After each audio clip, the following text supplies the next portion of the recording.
யோகமே ஞானம். தமிழ் ஆனந்த யோகம். வாழ்க வளமுடன்.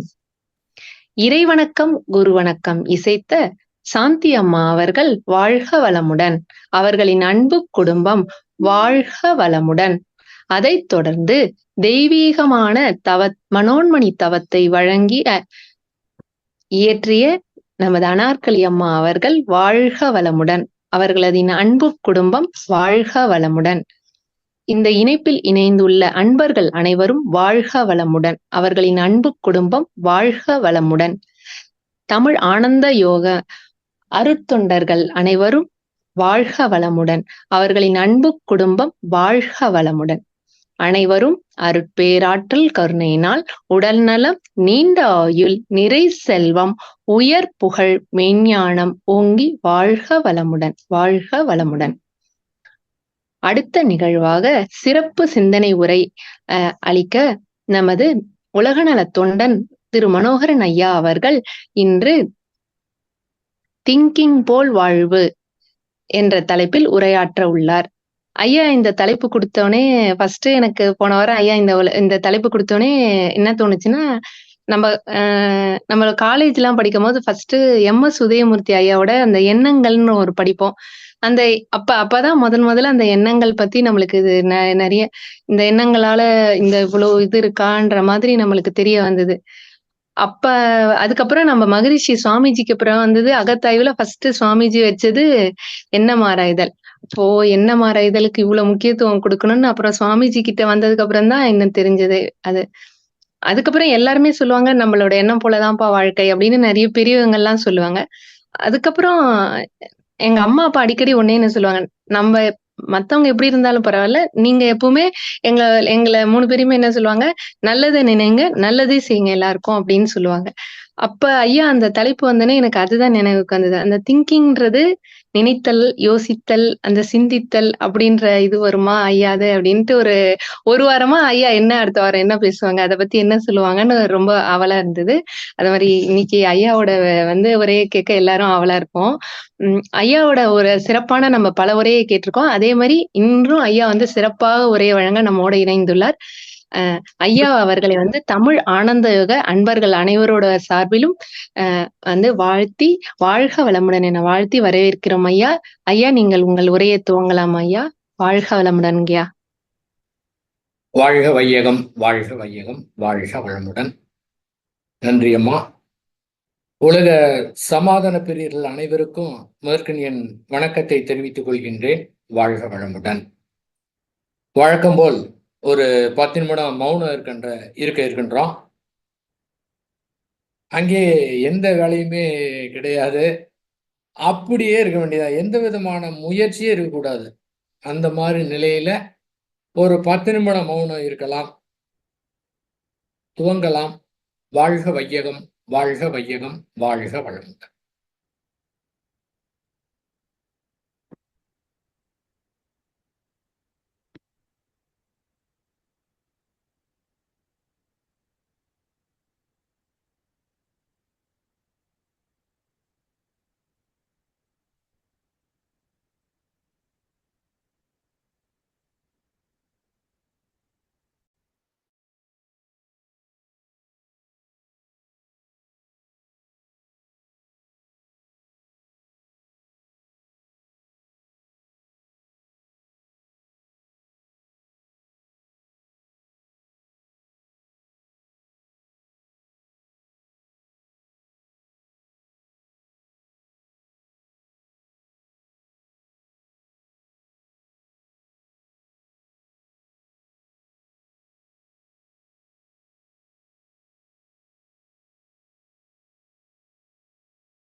வாழ்க வையகம், வாழ்க வையகம், வாழ்க வளமுடன். மௌனத்தை நிறைவு செய்து கொள்வோம். வாழ்க வளமுடன்.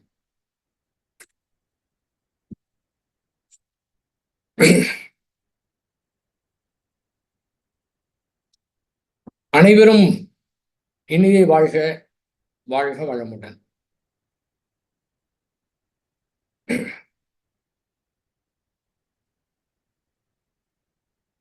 இன்று நாம் சிந்திக்கக்கூடிய தலைப்பு திங்கிங் போல் வாழ்வு. ஏன் திங்கிங் அப்படின்னு கொடுத்தோம்னா, எண்ணம் அப்படின்னா என்னன்னு பார்க்கணும், நினைவுகள்லாம் என்னன்னு பார்க்கணும், சிந்தனைனா என்னன்னு பார்க்கணும். அப்ப சிந்திப்பு என்று பார்க்கும்போது பல்வேறு வார்த்தைகள் பயன்படுத்தும் போது திங்கிங் சொல்லிட்டாவே எல்லாருக்கும் புரிஞ்சிடும் அப்படிங்கிறதுனால திங்கிங் அப்படிங்கிற வார்த்தை கொடுக்கப்பட்டிருக்கின்றது. சென்ற வாரம் ரிஷி மாமா கேட்டாங்க, ஒரு எண்ணம் இருக்குதுன்னா அது நம்முடைய கருமையத்திலே பதிவாகிடும், அதன் பிறகு அது சென்று பிரபஞ்சத்திலே பதிவாகிவிடும். காலத்தால் அந்த காந்த ஆற்றலின் மூலமாக இந்த எண்ணங்களுக்கு ஒரு விளைவு ஏற்படும். இந்த மாதிரி ஸ்ரீ வேதாத்திரி மகரிஷி அவங்க சொல்லியிருக்காங்க அப்படின்னு கேள்வி கேட்டார்கள்.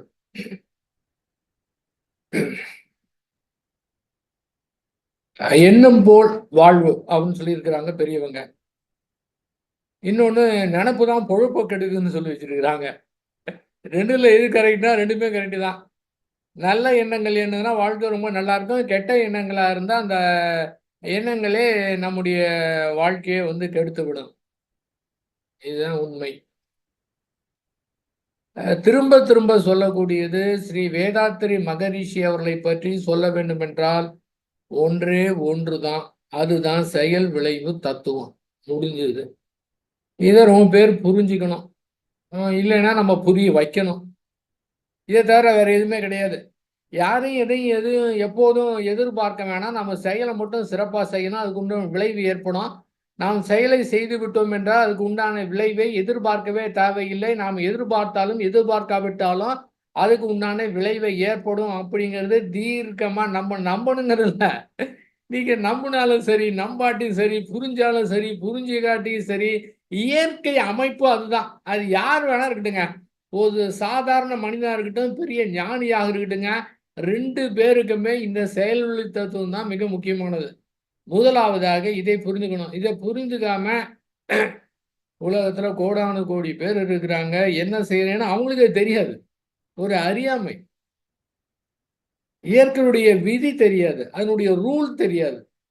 அதன் காரணமா தோணுது செய்துட்டு சிக்கல்ல மாட்டிக்கிட்டு அதுல விளைவு ஏற்பட்டு அந்த விளைவிலிருந்து வெளியே வர தெரியாம இப்போ ஒருத்தர் செய்யறது அவருக்கு மட்டும் இல்லை, இந்த சமுதாயத்துக்கு. அப்ப என்ன ஆகுது, இந்த சமுதாயமே அந்த துன்பத்திலிருந்து வெளியே வர முடியாம தத்தளிச்சுக்கிட்டு இருக்கு. குறையும் சொல்ல முடியாது.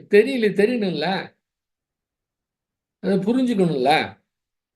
அப்ப துன்பம் வந்துன்னா என்ன காரணம்னு பார்க்கணும். அதுல இருந்து தப்பிக்கிறதுக்கும் தவிர்க்கிறதுக்கும் வேற ஏதாவது ஒரு செயலை செய்துட்டாங்கன்னா அது பர்மனண்டா போறதுக்கு வாய்ப்பே கிடையாது. சரி, அப்ப மகரிஷி அவங்க இந்த மாதிரி சொல்லி இருக்கிறாங்கன்னா, இப்ப மகரிஷி அவர்களே சொல்லி இருக்கிறாங்க, எண்ணம் ஆராய்தல் அப்படிங்கிற பயிற்சியில சொல்லியிருக்கிறாங்க. என்ன சொல்லியிருக்கிறாங்க? காலையிலிருந்து தூங்குற வரை எக்கச்சக்கமான எண்ணங்கள் வருகின்றன.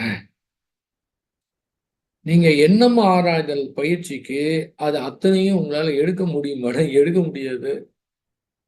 காலையில கண்ணை திறந்த உடனே ஒரு எண்ணம் வருதுங்க. அது ஆரம்பித்தோம் நைட்டு தூங்குற வர சதா எண்ணங்கள் வந்துகிட்டே இருக்கு. நம்ம என்ன வேலை பார்த்தாலும் சரி, வேலை பார்க்காட்டியும் சரி, சும்மா இருந்தாலும் சரி, ஏதோ ஒண்ணு வேலைன்னா வேலை சம்பந்தமா வரலாம், எப்போதும் எண்ணங்கள் வந்து கொண்டே இருக்கின்றன. அப்ப எண்ணும் ஆராய்தல சொல்லப்பட்டது என்னவென்றால், உங்களுக்கு அதிகமாக எந்த எண்ணங்கள் வருகின்றதோ அதை எடுத்து பிராக்டிஸ் பண்ணுங்கன்னு சொல்லிட்டாங்க. அது முடிஞ்சிருச்சு. அப்ப அதுவும் இதுவும் ஒத்து வருது. அது ஒத்து வருதோ இல்லையோ, நடைமுறை வாழ்க்கையிலே நாம அது எப்படி எடுக்கணும்னு பார்க்கணும். அப்புறம் இன்னொன்னு சொல்லி வைத்திருக்கிறாரு. சொல்லால் மட்டும் நம்பாதேன்னு சொல்லி வைத்திருக்கிறாரு. நம்ம கிட்ட இருக்கிறது 2 2. ஒன்று மனம், இன்னொன்று அறிவு. இத 2 கொண்டு தான் நம்ம பார்க்கணும். இந்த 2க்குமே எல்லை இருக்கின்றது. அந்த இது எல்லைக்குட்பட்டது கிடையாது. எக்கச்சக்கமா நம்முடைய மனதையும் அறிவையும் தாண்டி எக்கச்சக்கமான விஷயங்கள்லாம் பிரபஞ்சத்தில் நடந்து கொண்டிருக்கு. பிரபஞ்சத்தில் என்ன, இந்த உடம்புல நடக்குது, மனதுல நடக்குது, உலகத்துல நடக்குது. எல்லாமே 5 புலன்கள் மூலமாக அறிந்து கொண்டாலும் அது அத்தனையும் அப்படியே கரெக்டா இருக்குமான்னு தெரியாது. ஏன்னா அவ்வளோ விஷயங்கள் நடந்து கொண்டிருக்கின்றது. ஏதோ நம்ம அறிவை கொண்டு இதுதான் கரெக்ட் அப்படின்னு நினைச்சுக்கிட்டு ஏதோ பேசிக்கிட்டு இருக்கோம். இதை தாண்டி இருக்குதுங்க. இந்த மனதையும் அறிவையும் கடந்து எக்கச்சக்கமான விஷயங்கள் இருக்கின்றன. அந்த உண்மைங்கிறது மாபெரும் ஒரு அற்புதமானது. அதனால நம்ம அதை ரொம்ப கடினமானது. இருந்தாலும் நம்ம முயற்சி செய்யலாம். முயற்சி செய்வதற்கு முன்பாக என்ன செய்யணும்னா, ஆஹ், நம்முடைய இயலாமையை ஒத்துக்கணும். இது போதுங்க. என்ன அப்படின்னா, அதாவது ஞானம் என்றால் அப்படியே அத்தனையும் முக்காலத்தையும் தெரிந்து கொள்ளக்கூடியது, அத்தனையும் தெரிஞ்சிடும், சுத்தவெளி ரகசியம் தெரிஞ்சிடும், எல்லாமே தெரிஞ்சிடும் அப்படின்னு நாம் முயற்சி செய்து கொண்டிருந்தோம் என்றால் கோடியில ஒருத்தருக்கு தான் அது கிடைக்கும். அது கூட ஸ்ரீ வேதாத்திரி மகரிஷி மாதிரி நபருக்கு தான் கிடைக்கும். ஏன்னா அந்த அளவுக்கு அந்த உலகம் நன்றாக இருக்க வேண்டும் என்று ஏக்கத்தோடு இருக்கக்கூடிய காரணத்தால அந்த மாதிரி நபரை இயற்கை பயன்படுத்தும். அந்த மாதிரி இயற்கை ரகசியங்கள் அவரு கொடுப்பான். அந்த நிலையில தேடினோம்னா எத்தனை பெரிய ஆகும்னு சொல்ல முடியாது. ஆனால் எடுத்த எடுப்புலயே சண்டை ஆயிடலாம். எடுத்த எடுப்புலயே நம்முடைய அறிவினுடைய இயலாமையை ஒத்துக்கலாம். இப்ப இந்த ஒத்துக்கிறதுல என்ன ஆகும்னு கேட்டீங்கன்னா, நீங்க எதையுமே நமக்கு தெரியும்னு சொல்ல போறதில்ல. எத்தனையோ விஷயங்கள் இருக்கின்றது, எனக்கு தெரியாது அப்படின்னு ஒரு உணர்வோடு இருக்கும்போது, இப்ப இயற்கை நமக்கு பல்வேறு இன்ஸ்ட்ரக்ஷன் கொடுக்கலாம், பல்வேறு நிகழ்ச்சியை காமிக்கலாம். எப்படி ஸ்ரீ வேதாத்திரி மகரிஷி போன்ற ஞானிக்கு கொடுக்குதோ அதே போன்ற கொடுக்கறதுக்கு வாய்ப்பு இருக்குது. ஆனா இது எனக்கு தெரியும் அப்படிங்கிற நிலையில் இருக்கும்போது, சரி உனக்கு தெரிஞ்சிச்சா நீ பார்த்துக்க அப்படின்னு விட்டுட்டு போயிடும். அதனால எடுத்த எடுப்பிலேயே அறிவினுடைய இயலாமையை ஒத்துக்கணும். ஒத்துக்கணும்னா நம்ம மீறி ஒரு ஆற்றல் இருக்கின்றது. அது வார்த்தையில சொல்ல முடியாது. இயற்கையை எதிர்த்து போராட மாட்டேன். அப்படியே ஃப்ரீயா விட்டுருவேன். அவ்வப்போது கணத்துக்கு கணம் என்ன நீ சொல்றியோ அந்த மாதிரி போவேன். ஏற்கனவே மனதிலே ஒன்றை பிடித்து வைத்துக்கொண்டு பிடிவாதமாக இதுதான் கரெக்டுன்னு சொல்ல மாட்டேன். அப்படிங்கிற ஒரு உணர்வோடு நமக்கு ஒரு நன்மை ஏற்பட்டால் கூட ஏற்கனவே பயிர்ந்திருக்கிற நம்ம கருத்தை நான் ஆராய்ச்சிக்கு எடுத்துக்க மாட்டேன் அப்படிங்கிற பிடிவாதத்தை விட்டுடணும். ஏன்னா சாதாரணமா இயல்பா பார்த்தோம்னா நம்முடைய வாழ்க்கையில சிறு வயதிலிருந்து எத்தனையோ மாற்றம் இருக்குதுங்க. அத்தனை மாற்றம் இருக்கு. ஆனா அந்த நேரத்துல அதுதான் மனம்தான் சொன்னது கரெக்ட் அப்படிங்கிற மாதிரி தெரியும். இதை விட வேற எதுவுமே இல்லைன்னு தோணும். நான் அந்த முடிவு மாறி இருக்கு. அடுத்து மாறுது. எத்தனை முறை மாறினாலும் அந்த நேரத்துல இருக்கும்போது அதுதான் பெரிது என்று இயற்கையாகவே அது இயல்பா தோணுதுங்க. அந்த பிடிவாதத்தை மட்டும் கொஞ்சம் விட்டுட்டோம்னா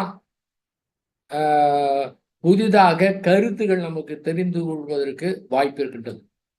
அப்ப திங்கிங் போல் வாழ்வு என்று சொல்வதற்கு என்ன காரணம்னா அந்த எண்ணங்கள் இருக்குது பாத்தீங்களா, அதை தான் நாம குறிப்பிடுறோம். அப்ப எக்கச்சக்கமான நினைவுகள் எண்ணங்கள் ஏற்பட்டாலும் அதை நம்ம அதை கண்டுபிடிக்க முடியாது, திரும்ப எடுக்க முடியாதுங்க. அவ்வளவு எண்ணங்கள் எண்ணியிருக்கோம். அப்ப எண்ணமும் ஆராய்தல் பற்றி என்ன சொன்னாங்க, உங்களுக்கு அடிக்கடி எண்ணங்கள் எது அதிகமாக வருகின்றது நல்லா பாருங்க, எது அதிகமாக வருதோ அதுதான் உங்களை செயல்படுத்தும். அதனால அதை தான் சீரமைங்க அப்படின்னு சொன்னாங்க. இப்ப அதுவும் இப்ப சொல்லக்கூடியதும் ஒத்து வருது. எப்படின்னா, வரக்கூடிய உணர்வுகளை நாம் மாற்ற தேவையில்லை. உணர்வுகள், அனுபவங்கள், நினைவுகள் அது இயற்கையானது. அதை மாற்ற தேவையில்லை. மாற்றுவதற்கு முயற்சி செய்தோம் என்றால் அது இயலாத காரியம். பெரிய போராட்டமா மாறிடும். பெரிய மன போராட்டமாக மாறிவிடும். அதை அப்படியே விட்டுட்டா தானாகவே சரியாகிவிடும். தீய உணர்வுகள், தீய எண்ணங்கள் ஏற்பட்டால் கூட அதை அப்படியே விட்டுவிட்டோம் என்றால் தானாகவே சரியாகிவிடும். அதை சரி செய்யக்கூடிய பொறுப்பு இயற்கை தன்னகத்தை வைத்திருக்கின்றது. ஆகவே அதை நாம் சரி செய்ய தேவையில்லை.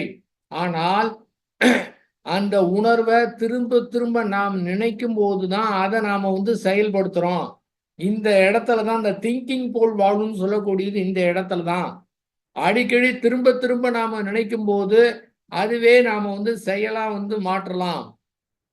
இதுவே கூட நல்லது கூட அது மாதிரி இருக்கலாம். நல்ல எண்ணங்கள் உங்களுக்கு உருவாகுது. ஸ்ரீ வேதாத்திரி மகரிஷியுடைய கருத்துக்களை நாம இன்னும் நன்றாக உலகத்திற்கு எடுத்து செல்ல வேண்டுங்கிற ஒரு எண்ணம் ஏற்படுது.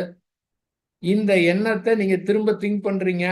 இது நல்லது, நமக்கு நல்லது, வீட்டுக்கு நல்லது, நாட்டுக்கு நல்லது. ஆகவே இதை செயல்படுத்தலாம் அப்படின்னு ஒரு முடிவு எடுக்கிறீங்க. அதை திரும்ப திரும்ப திங்க் பண்றீங்க. திரும்ப திரும்ப திங்க் பண்றீங்க.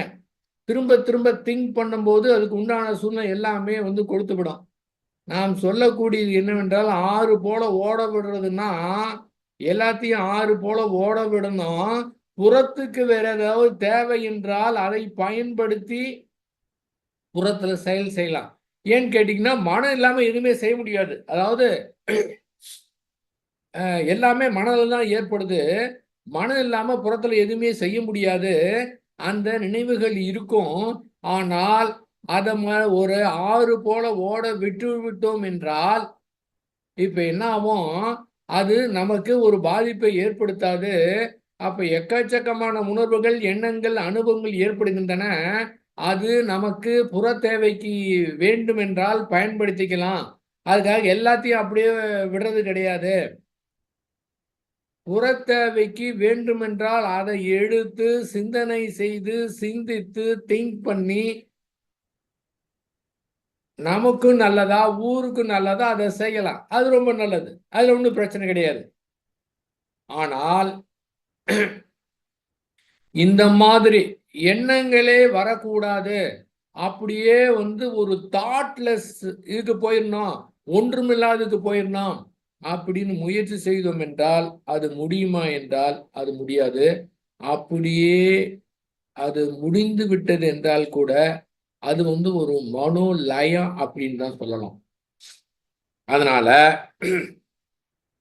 எல்லா உணர்வுகளையும் அப்படியே நாம் மாற்றுவதற்கு முயற்சி செய்யாம அதை அங்கே நமக்கு வேலை இல்லை என்று முடிவெடுத்து நாம் புரிந்து கொண்டு விட்டோம் என்றால் அங்க நம்முடைய மனதுல போராட்டம் என்பதே இருக்காது. எப்பவுமே போராட்டமே இருக்காதுங்க. மனம் ரெண்டா மாறாதுங்க. இந்த ஒன்னஸ்ன்னு சொல்றாங்க பாத்தீங்களா, ஒருமித்த நிலை. அப்படின்னா அந்த இடத்துல எது வந்தாலும் சரி, என்ன வந்தாலும் சரி, எப்படி வந்தாலும் சரி, அதை அப்படியே ஃப்ரீயா விட்டுட்டோம்னா இந்த இடத்துல இதுதான் ஒன்னஸ், இதுதான் ஒருமித்த நிலை. இதை மாற்றணும் அப்படிங்கும்போது இரட்டை மனதாக மாறிவிடுகின்றது, போராட்ட மனதாக மாறிவிடுகின்றது. அப்ப தேவை என்றால் நாம பயன்படுத்திக்கலாம், இல்லை என்றால் அப்படியே விட்டுவிடலாம். அப்ப என்னென்ன தேவை இருக்கின்றதோ, அதாவது புறத்துல செயல்படுவதற்கு என்ன இருக்குதோ அதை திரும்ப நினைக்கும் போது அது அது கூட ஒரு அக்கறையோடு முயற்சி செய்யணும்.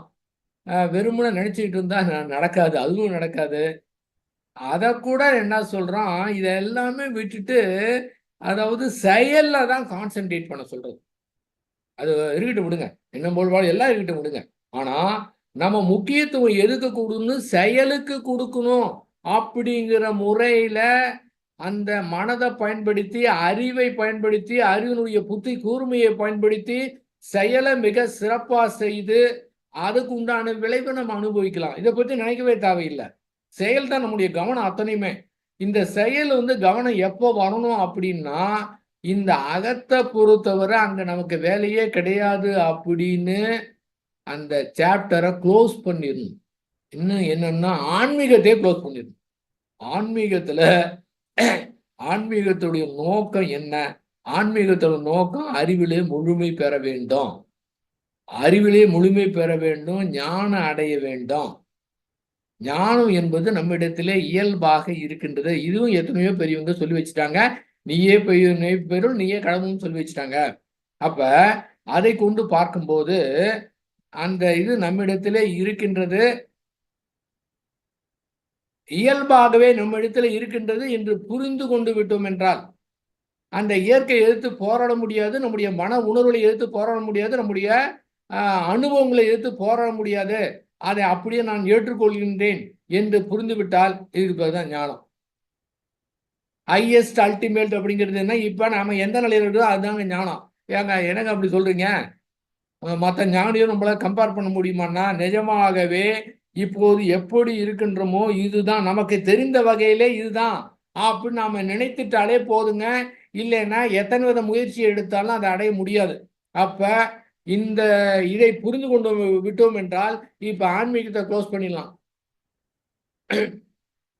க்ளோஸ் பண்ணிட்டு இப்ப புறத்துல நம்ம என்ன செய்யலாம், என்ன நன்மை செய்யலாம், உலகத்துக்கு என்ன செய்யலாம். இன்னும் உலகத்துல பல்வேறு நபர்கள் பல்வேறு விதமாக எத்தனையோ விதமான நன்மை செய்கிறார்கள். அதிலே மிக சிறப்பானது சரி வேதாத்ரி மகரிஷி அவருடைய தத்துவத்தை புரி வைப்பது, அதை எப்படி கொண்டு போறது அப்படின்னு செயல்ல மட்டும்தான் காமிக்கணும். அடடா இதை முடியலையே, யாரும் ஏத்துக்க மாட்டேங்கிறாங்களே, உணர்வு வந்தா அந்த உணர்வு ஆறு போல ஓட விடணும். அது நம்ம டிஸ்டர்ப் பண்ணவே கூடாது. அவங்க இப்படி இருக்காங்க, இங்க இப்படி இருக்காங்க, அப்படி அதெல்லாம் எதுவுமே கிடையாது. நாம ஒரு ஆள் முடிவு எடுத்துட்டா போதும், யாருடைய இது கூட தேவையில்லை. நாம முடிவு ஒரு ஆள் முடிவு எடுத்தா கொண்டு போக முடியுங்க நிச்சயமாக, அதுல சந்தேகமே கிடையாது. அப்ப அத்துணையுமே நீங்க புறத்துக்கு மட்டும்தான் செயல்படுத்தணும். அப்ப அகத்துல ஏற்படக்கூடிய உணர்வுலாம் நீங்க அப்படியே விட்டுணும், எதுவுமே கண்டுக்கவே தேவையில்லை. இதை எப்படி கொண்டு போவது, செயல் எப்படிப்படுத்துவது, எந்த மாதிரி செயல்படுத்துவது அப்படின்னு நீங்க ஒரு முடிவு எடுத்தீங்கன்னா அந்த செயலுக்கு உண்டான எண்ணம் ஏற்படும். இந்த இடத்துல திங்க் கூட பண்ண தேவையில்ல, செயலை மட்டும்தான் செய்யணும் அப்படின்னு ஒரு முனைப்போடு இருக்கிறது போது இயற்கையை அடுத்த செயலை செய்யக்கூடிய ஒரு வாய்ப்பு கொடுத்து கொண்டே இருக்கும். அவ்வளவுதான். இன்னைக்கு கேள்வி பதில் தான் அதிகமா வச்சுக்கணுங்க. சரி, ஒரு கதை. ஒருத்தர் ஒரு குரு கிட்ட ரொம்ப ஒரு பவரை அவர்கிட்ட வாங்கிக்கணும் அப்படிங்கிறதுக்கு போறாரு. அதனால அவருக்கு போய் சேவனை செஞ்சுட்டு இருக்காரு. குரு யாரு கண்டுபிடிச்சிட்டாரு, இவன் எதுக்காக வந்திருக்கான் அப்படின்னு கண்டுபிடிச்சிட்டாரு. இங்க பாரு, இந்த மாதிரிலாம் எனக்கு சேவனெல்லாம் செய்யணும் அவசியம் இல்லை, எனக்கு நல்லா தெரியும், உனக்கு என்ன வேணும் கேளு, நான் கொடுத்துறேன், வேலை முடிஞ்சு போச்சு, இதுக்காக நீ டைத்தை வேஸ்ட் பண்ணிட்டு இருக்காதுன்னாரு. குருவே ரொம்ப நன்றி குருவே, என்னை அப்படியே புரிஞ்சுக்கிட்டீங்க, எனக்கு இந்த மாதிரி பவர் வேணும் அப்படின்னு சொல்லியிருக்கான், செய்யறேன். சரி ஓகே, இந்த பவரை வச்சுக்கோ. என்ன பண்ற, ஒரு 40 நாளைக்கு நான் கொடுக்குற ஒரு மருந்தை நீ சாப்பிடணும், 48 டேஸ் கழிச்சு உனக்கு அந்த பவர் கிடைக்கும். ரொம்ப சந்தோஷம் குருவே அப்படின்னு அந்த மருந்து வாங்கிட்டு போறான். தம்பி கொஞ்சம் நில்லு அப்படிங்கிற. என்ன ஒரு கண்டிஷன், என்ன கண்டிஷன், என்ன கண்டிஷன்னா இந்த மருந்தை குடிக்கும் போது நீ குரங்கு மட்டும் நினைக்க கூடாது. இது என்ன பெரிய விஷயம், நான்லாம் எனக்குலாம் அதெல்லாம் வராது, நான் குடிச்சிடும் அப்படின்ட்டு போயிட்டான். அடுத்த நாள் காலையில எழுந்து குளிச்சுட்டு மருந்து பாட்டில் எடுத்தா குரங்கு ஞாபகம் வருது, பேசாம வச்சாச்சு. ஒரு நாள், 2 நாள், 3 நாள் குரங்கு ஞாபகம் வரக்கூடாது அப்படின்னு முயற்சி பண்றான். இப்ப என்னாச்சு, ஒரு குரங்கு இருந்தது, 2 குரங்கு இருந்தது, அப்படியே கூட்டமா குரங்கு வர ஆரம்பிச்சிருச்சு. பாட்டில திறந்தாங்க. இதெல்லாம் வம்பா போச்சுன்னு திரும்ப போயிட்டு அந்த குருவிட்ட கொடுக்குறான். அந்த பாட்டில கொடுத்துட்டான். குருவே எனக்கு அந்த பவர் வேணாம், ஒண்ணு வேணாம், நீ ஆளை விட்டுருங்க, ஆனா எனக்கு ஒரே ஒரு உதவி பண்ணணும் அப்படின்னு சொல்றான். என்னன்னு கேட்டாரு. இந்த குரங்க பத்தி நினைவு மட்டும் எனக்கு வராம பண்ணி விட்டுருங்க, அது போதும், எனக்கு வேற ஒண்ணு வேணாங்கிறான். பார்த்துக்கங்க, வேணாம் அப்படின்னா அதனுடைய நிலைமை என்ன ஆகும்? இதேதான் சொல்லி இருக்கிறாரு, மனதை அடக்க நினைத்தால் அலையும், அறிய நினைத்தால் அடங்கும். அடங்கிறதுக்கு என்ன பண்ணணும், அடக்க கூடாது. அதே வார்த்தையை தான், அது அவரு சொல்றதே தான் இப்ப வேற வகையில புரிந்து கொள்வதற்கு, செயல்படுத்துவதற்காக இங்கே பேசப்படுகின்றது. அப்ப குரங்கு ஞாபகம் வரக்கூடாது வரக்கூடாதுன்னா இன்னும் அதிகமா தான் வந்து கொண்டிருக்கும். அதுக்கு என்ன பண்ணணும்? குரங்க பார்த்த நினைவு வந்தா வந்துட்டு போகுது அப்படின்னு கண்டுக்காம விட்டா கொஞ்ச நாள்ல தானா சரியா போயிடும். குரங்கை பற்றிய நினைவு என்று சொல்லக்கூடியது ஒரு உதாரணம். இதே போல நமக்கு வேண்டாதெல்லாம் என்னென்னலாம் வருதோ அதை அப்படியே கண்டுக்காம அப்படியே விட்டு விட்டோம் என்றால், ஏங்க கண்டுக்க வேணாங்கிற திரும்ப திரும்ப எனக்கு வந்துகிட்டே இருக்குது, நான் என்ன பண்ணுவேன்? ஒண்ணுமே அங்க செய்ய தேவையில்லை என்று புரிந்து கொண்டால் போதுமானது. இத புரிந்த கணத்திலேயே நம்முடைய மனம் வேற டைமென்ஷனுக்கு போறது, வேற பரிமாணத்திற்கு போய் விடுகின்றது. அதன் பிறகு அந்த மாதிரி எண்ணங்கள் 5 நிமிடத்துக்கு ஒரு முறை வரலாம். அதன் பிறகு 10 நிமிடத்துக்கு ஒரு முறை, திரும்ப 2 மணி நேரத்துக்கு ஒரு முறை, எப்போது பார்த்தாலும் அத பத்தி நீங்க கண்டுக்கவே தேவையில்ல.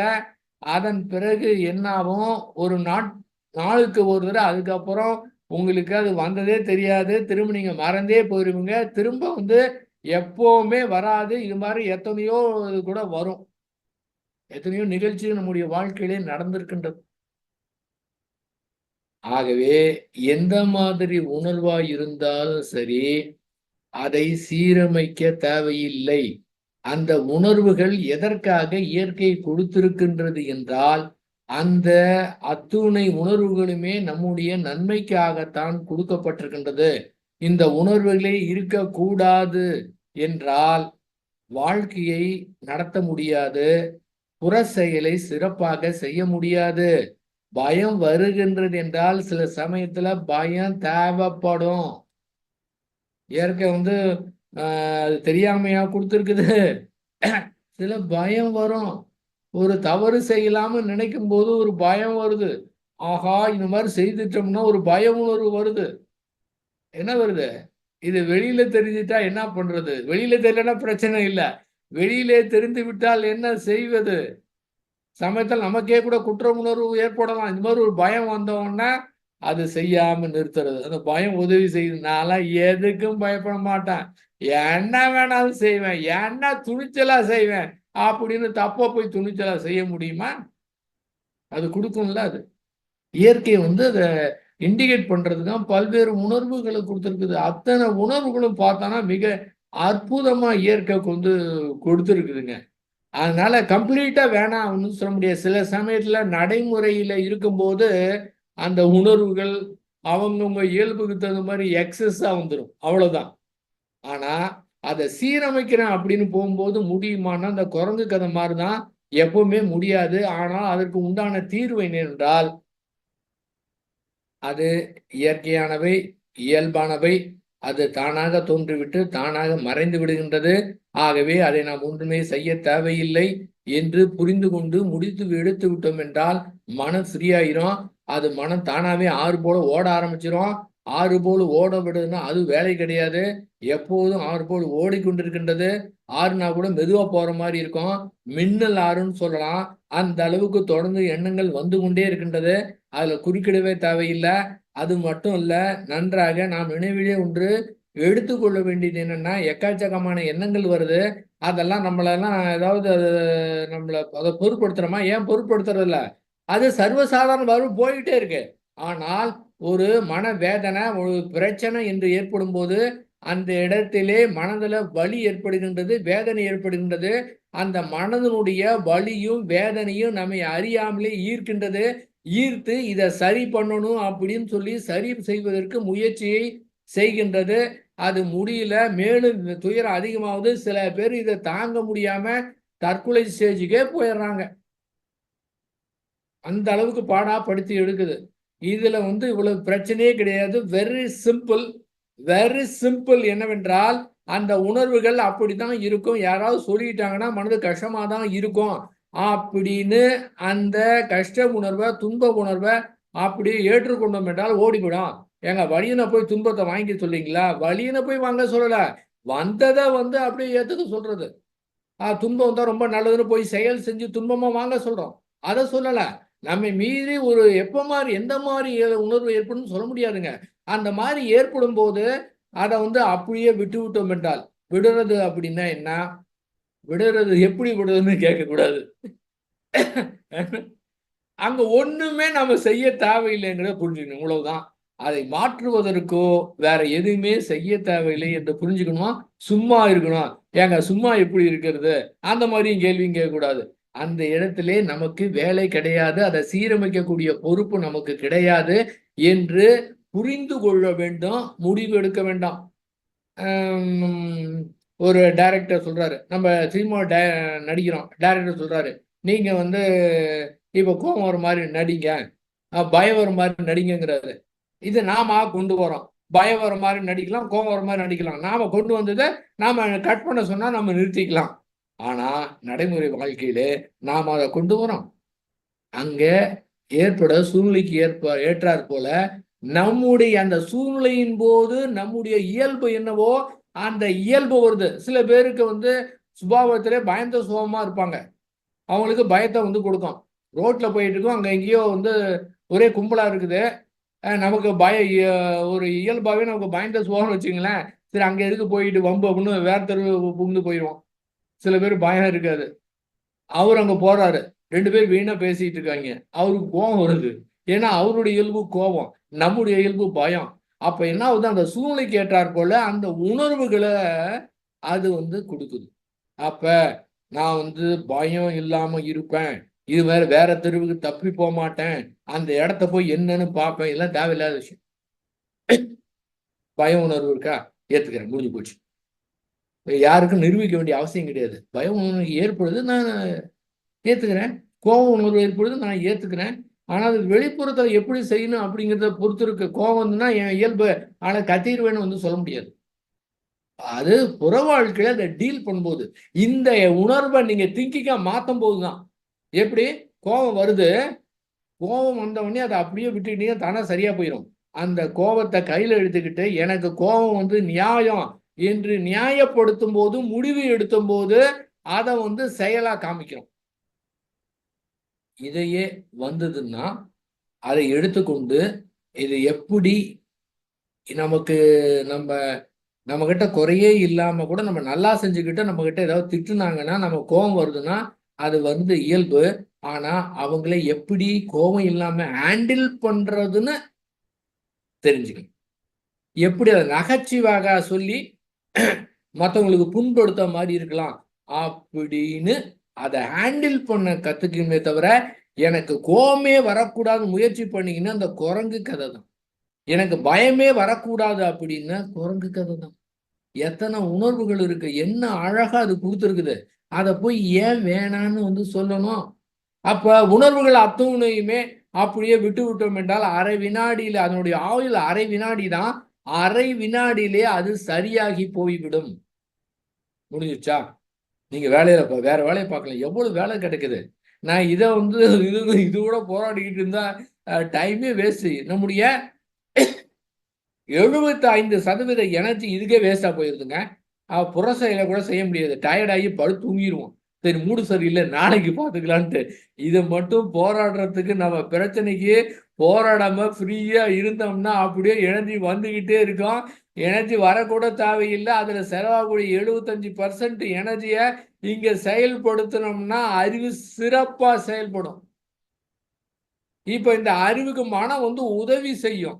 இன்னும் பல்வேறு சாதனைகள் படைக்கலாம். அது ஸ்ரீ வேதாத்திரி மகர்ஷியுடைய தத்துவத்தை புரிஞ்சவங்களுக்கு இன்னும் அற்புதமா வேலை பார்க்கலாம். இன்னும் வேதாத்திரியத்தை இன்னும் அற்புதமா கொண்டு போகலாம். அது வெவ்வேறு விதமா அது வந்து தோணிக்கிட்டே இருக்க. இயற்கை எப்படி கொடுக்குன்னே தெரியாதுங்க. அதனால அந்த உணர்வுகளை நாம வந்து எதுவுமே செய்ய தேவையில்லை என்று புரிந்து கொள்ள வேண்டாம். நான் பேசினா ஒவ்வொரு வாரமும் அப்படிதான் பேசுவேன். உங்களுக்கு எப்போ புரியுதோ அப்போ புரிஞ்சுக்கோங்க. எனக்கு சரியா புரியல, எனக்கு ரொம்ப ஃபோன் பண்ணாங்க. சரி, புரிந்து கொண்டால் போதுமானது. மனம் வேற டைமென்ஷனுக்கு போயிடுன்னு சொல்றீங்க. எனக்கு புரியல, என்ன பண்றது? புரியலையா? புரியல என்ன பண்ணும்? டியூஷன் வைங்க, திரும்ப கேளுங்க, திரும்ப திரும்ப கேட்டு பாருங்க, புரிஞ்சுக்கிறதுக்கு ட்ரை பண்ணுங்க. கணக்கு புரியல, திரும்ப எழுதி பார்க்குறீங்க, போட்டு பார்க்குறீங்க, திடீர்னு பாலிச்சுன்னு புரியுது. புரியாது, கொஞ்சம் நேரம் கழிச்சு புரியுது. அந்த மாதிரி திரும்ப கேட்டு பாருங்க. இதை மட்டும் புரிஞ்சுக்குங்க. அகத்தை மட்டும் நான் சீரமைக்கிறது எதுவுமே செய்ய மாட்டேன் அப்படிங்கிறத மட்டும் புரிஞ்சுக்குங்க. மனதுல ஒண்ணுமே பண்ண வேணாம்னு சொன்ன ஒருத்தர் கேட்டாங்க, நான் என்ன பண்ணிட்டு இருக்கீங்க, நீங்க என்ன பண்ண வேணாம்னு சொல்றீங்க?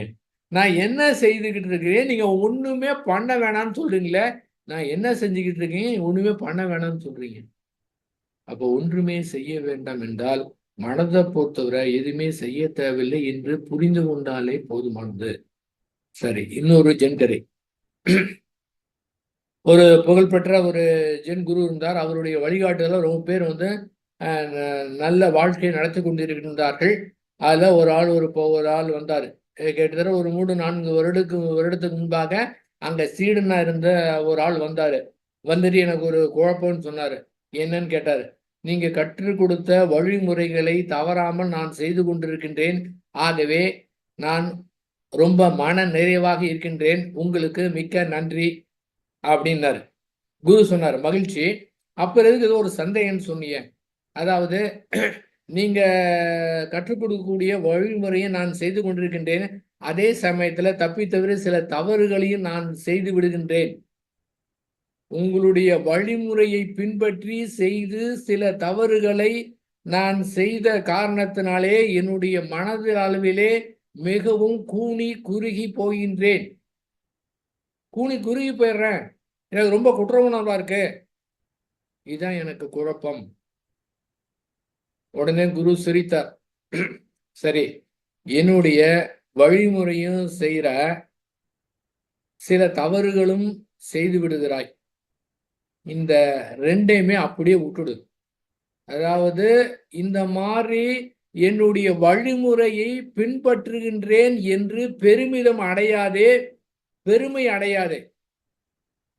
அதே போல சில தவறுகள் செய்தால் தவறுகள்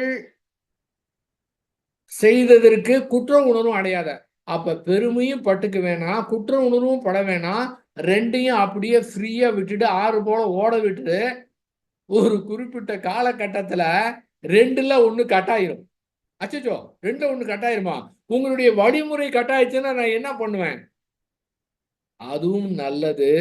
என்னவென்றால் அதுதான் நம்முடைய இயல்பு என்று தெரிந்துவிடும் அப்படிங்கிறார் குரு.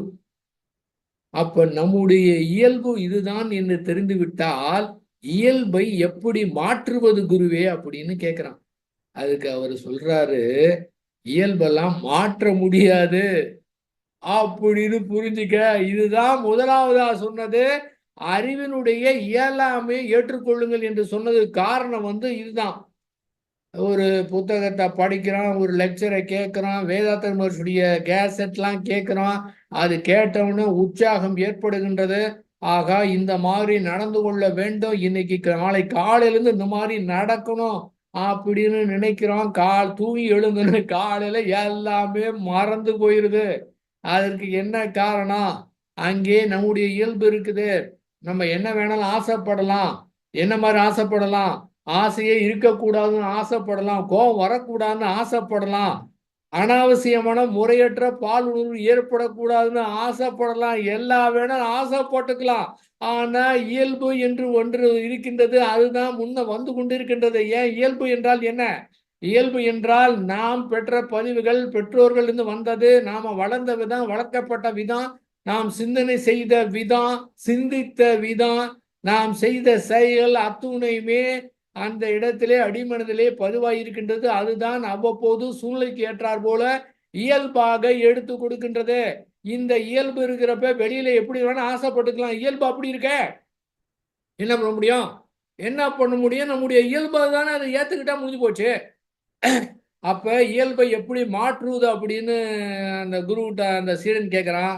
அவரு சொல்றாரு, இயல்பை மாற்ற முடியாது என்பதை அறிவினுடைய இயலாமையே ஒத்துக்கோ.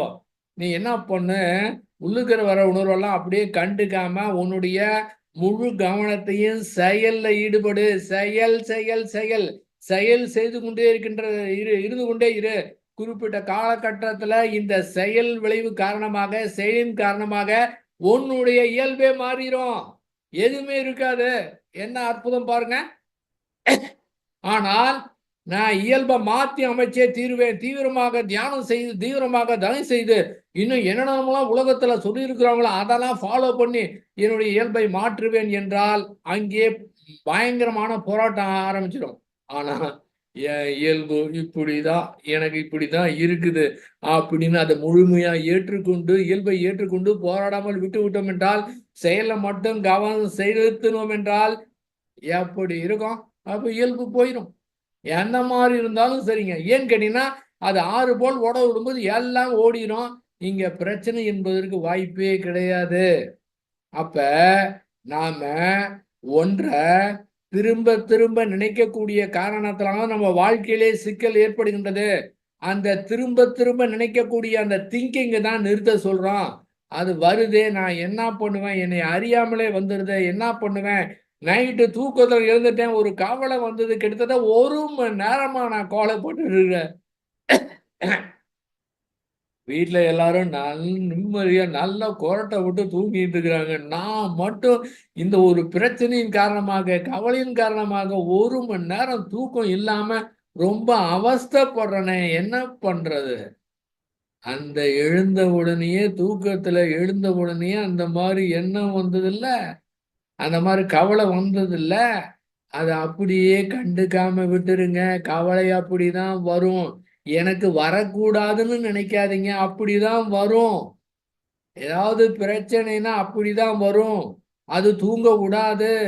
அந்த நேரத்துல தான் வரும். அந்த பிரச்சனை தீர்ற வரை அது விடவே விடாது. அப்படித்தான் வரும். நான் கவலையே பட மாட்டேன். அதை தப்பிக்கிறதுக்கு வேற ஏதாவது போய் புத்தகத்தை படிக்கிறது, டிவியை பார்க்கறதுன்னு வேற ஏதாவது பண்றது அப்படின்னா, அதிலிருந்து தப்பிக்கக்கூடிய மெத்தட் அது. தப்பிக்கவே முடியாது. அது முடிஞ்ச உடனேயே அது பூதாகாரமா அந்த நினைவு எடுத்து காமிக்கும்.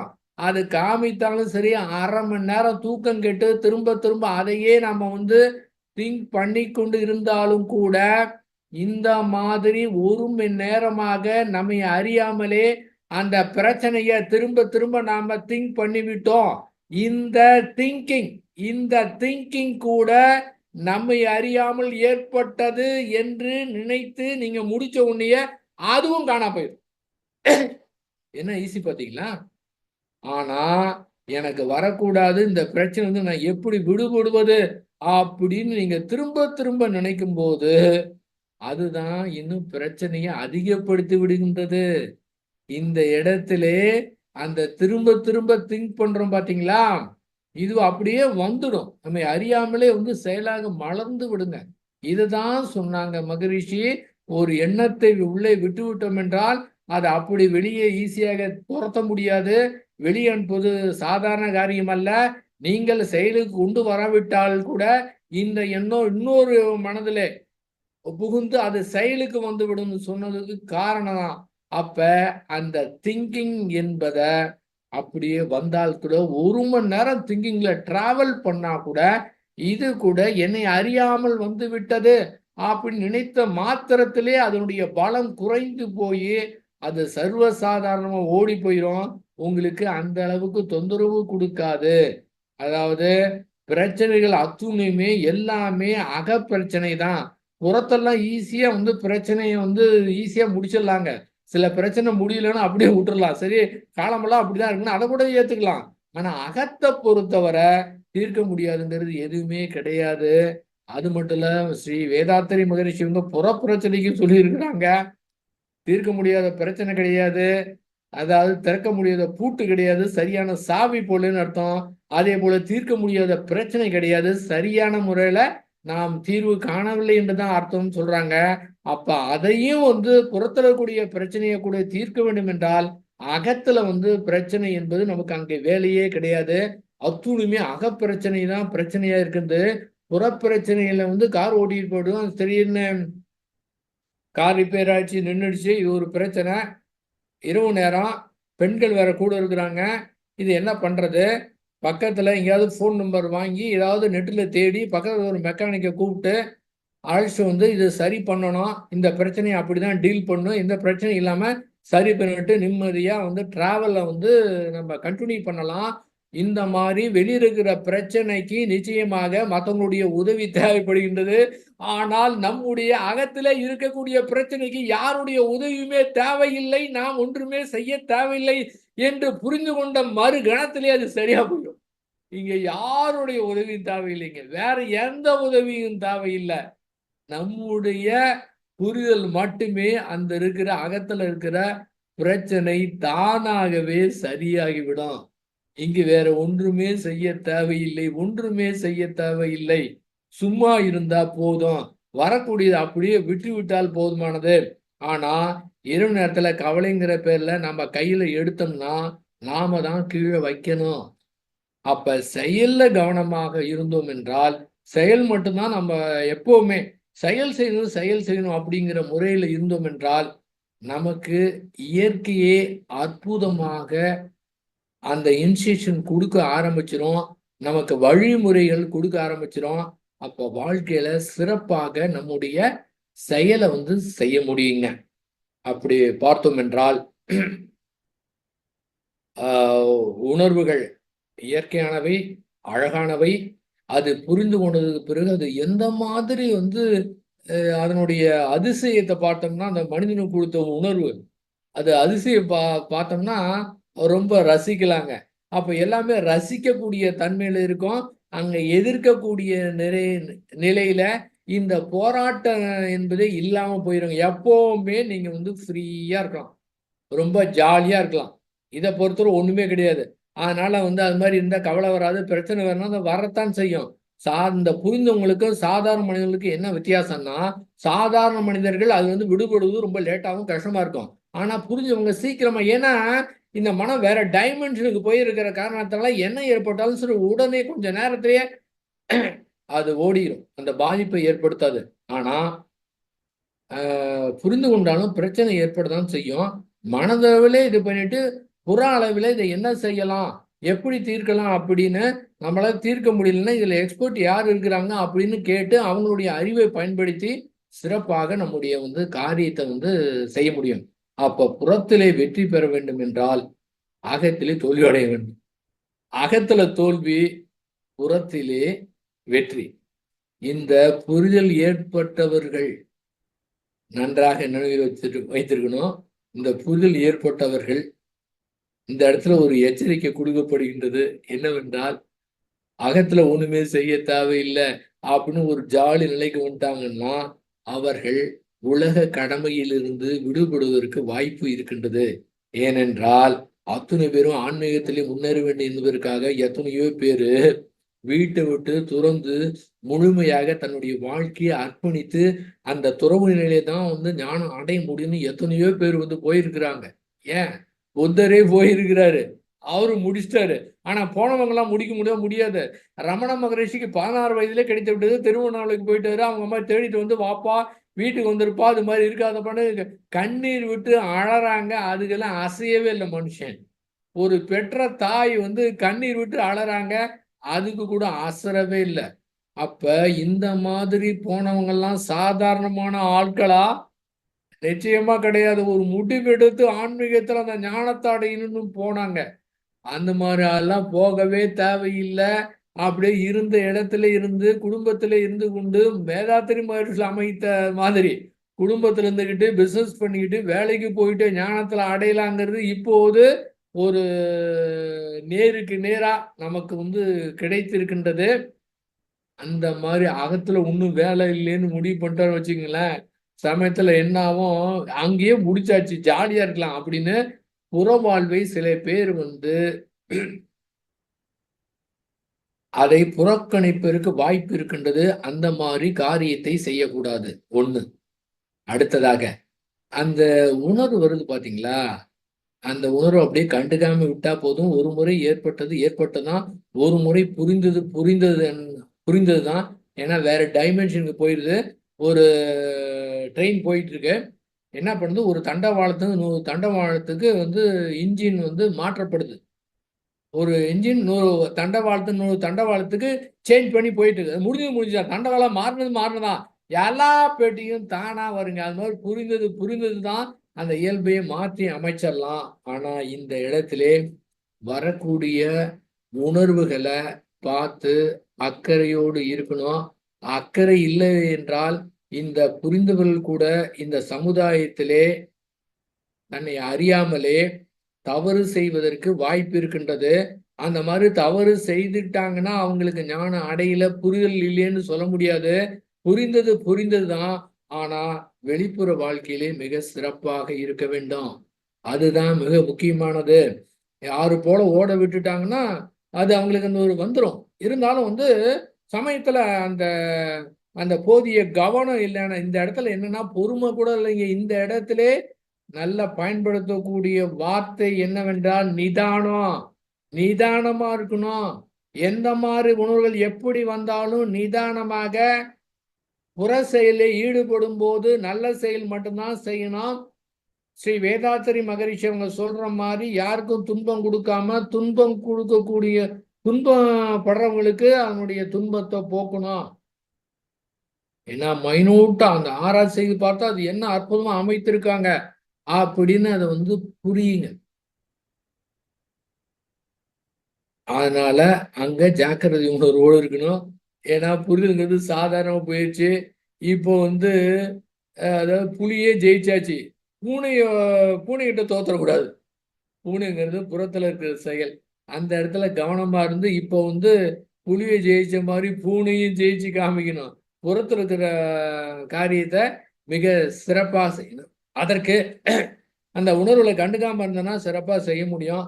அந்த மாதிரி செய்தோம் என்றால் ஒரு நல் விளக்காக ஒரு ஒரு எடுத்துக்காட்டாக நம்முடைய வாழ்க்கையை அமைந்துவிடும். ஸ்ரீ வேதாத்திரி மகரிஷி அவர்கள் ஆசைப்படுவதும் அதுதான். ஒரு நல்ல மன வழக்கறிஞன் ஒரு எடுத்துக்காட்டாக நாம நல்லதான் உதாரணத்துக்குமோ ஏதாவது ஒரு நல்ல நிலையிலிருந்து பெரிய ஒரு அது சமயத்துல யானைக்கு அடி சறுக்கும் அப்படின்னு எல்லாமே அடைஞ்சது பிறகு இது தப்பு செஞ்சிடக்கூடாது.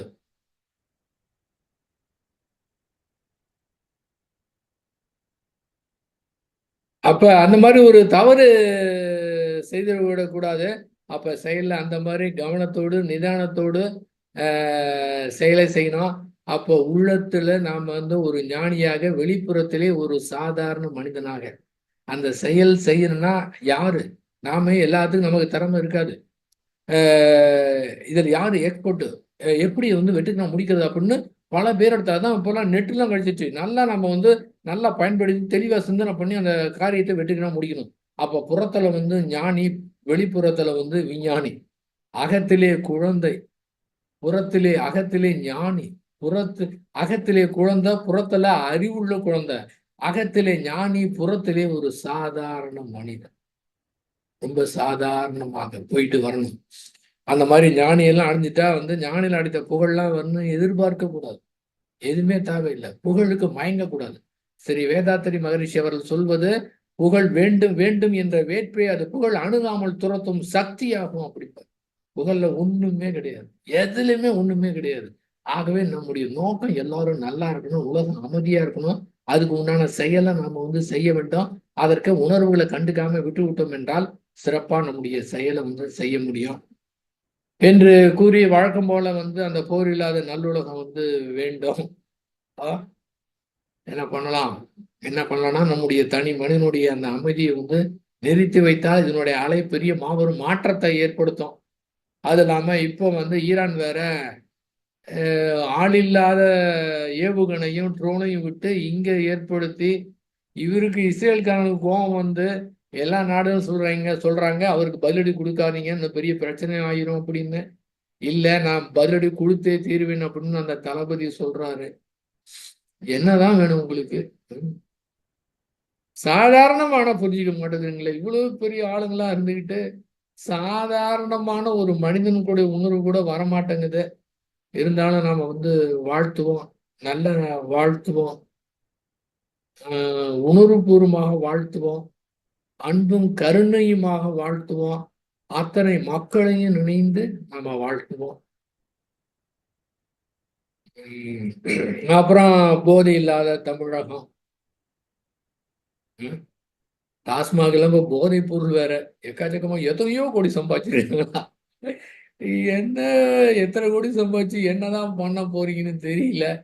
அதையும் நம்ம வந்து கவனிக்கணும். ம். இப்போ ஊர் எப்படி இருக்குதுங்க? எப்படி அமைதியா இருக்குது பார்த்தீங்களா? 5 மணியோட பிரச்சாரம் முடிஞ்சுது. அமைதியா இருக்குது. என்ன கத்துங்க? என்ன இது இந்த அதிகாரத்துக்கும், பணத்துக்கும், அதிகாரத்துக்கும் இருக்கிற வேட்கையில, யப்பா! என்ன இது ஒண்ணுமே தேவையில்லைங்க. ஜாலியா இருங்க. நம்ம போட்டு ஏதோ அந்த உலகத்த நம்ம தாண்டி மேல வந்து அது மாற்றம் நடக்கும். இயற்கை பார்த்துக்கும். நம்ம வந்து ஆனா திரும்ப திரும்ப அந்த நம்முடைய கடமைங்கிற முறையில அது செய்யணும். ரொம்ப வந்து நம்ம வந்து நம்மள டார்ச்சர் பண்ணிக்க கூடாது. ரொம்ப கெடுபிடிலாம் பண்ணிக்க கூடாது. ரொம்ப ஜாலியா இருக்கலாம். அந்த உணர்வு விட்டு பாருங்க. நம்ம ஜாலியா இருக்கலாங்க. அந்த ஜாலியா இருந்த உலகத்த பாருங்க. எல்லாமே ஜாலியா இருக்கு. ஆகவே அந்த முறையில நாம பொறுப்போடு நடந்து கொண்டு, இந்த வேதாத்திரியத்தை எப்படி கொண்டு போவது அப்படின்னு மட்டும் திங்க் பண்ணோம் என்று கூறி, அதையும் வந்து ஒரு அக்கறையோடு முயற்சி செய்யலாம். இது கூட அழட்டிக்க கூட தேவையில்ல. சர்வசாதாரணமா. சர்வசாதாரணமா வந்து அத முடிக்கணும் அப்படிங்கிற உணர்வோடு ஸ்ட்ரெயின் பண்ணிக்காம அந்த காரியத்தை செய்வோம் என்று கூறி, வாய்ப்பளித்த உங்கள் அத்துணை பேருக்கும், என்னை பேச வைத்த உங்கள் அத்துணை பேருக்கும் நன்றி கூறி அமைகின்றேன். வாழ்க வையகம், வாழ்க வையகம், வாழ்க வளமுடன். வாழ்க வளமுடன். நாம் அனைவரும்